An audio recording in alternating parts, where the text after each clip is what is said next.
Wilson's question is, what do I do after declaring that I have a particular thing for so long, and it seems it's not coming to pass at the time I need it? Pastor K. Yes, I think he's the one that is giving himself a deadline. Because, like you taught us, faith is not a leap in the dark. It's not a leap in the dark. It's a leap on the word. Mm-hmm. And if he truly believes that he has what he has asked for, then he should not put himself under duress to say that he must come today, it must be tomorrow. He knows inside him that he has it, and he stays with it, and he's going to get the results. That's it. See, faith remains unshakable irrespective of circumstances. As long as you're thinking, I've been declaring that I have this thing, it hasn't come. Oh Lord, I've been declaring, and then you get under pressure, you're not in faith. You're thinking that the constant repetition of your confession is what faith is. No, but that's not faith. Faith is not that you are confessing it. We make the confession because we have faith. See, our confession is an offspring of faith. See, as it is written, I believed, therefore have I spoken.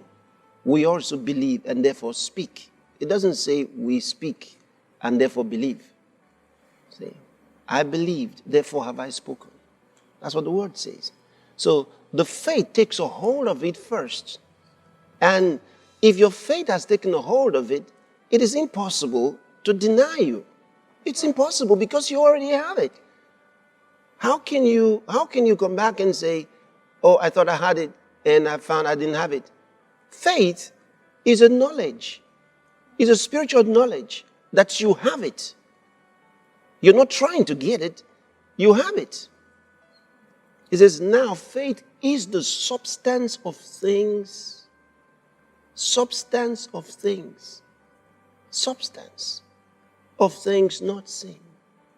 See, it is substance of things hoped for. The substance of things hoped for. If you were hoping for it, you were wanting to get it and praying about it, when you take a hold of it with your faith, because you've been hoping for it, your faith has it. It is substance, not an assumption. It didn't say faith is an assumption of things hoped for.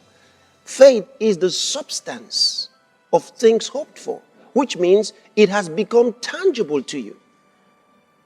Then the second part of it, Hebrews 11:1, it says, the evidence of things not seen. Faith is the substance of things hoped for. The evidence. If it's evidence, how can you come back and say, I thought I've been confessing that I had it and then it didn't come when I wanted it? That's impossible because it's evidence. How can you claim to have had it and to discover you didn't have it if it's evidence? If it's evidence, it means it's proof. So the fact that you are asking this question tells you you were not in faith when you thought you were. So the real question is not going to be, what do I do after declaring that I have something and then it doesn't come when I want it? Your real question should be wanting to learn more about faith. You want to know more about faith. How do I use my faith? Because you have faith. If you didn't have faith, you wouldn't be a Christian. See, because when you hear the gospel comes with faith, with the seed of faith. Once you receive the gospel of Jesus Christ, it imparts faith into your heart, see, to receive eternal life. You become a Christian. So faith is already resident in your spirit. The question is, how do I use my faith? How do I use it? That's what you want to learn. And our book, How to Make Your Faith Work, will help you tremendously. So get a copy of it. You can get the digital copy. Just get online and download that copy. It will help you. We trust you have been blessed. Leave a comment to let us know what thoughts came as you watched. God bless you.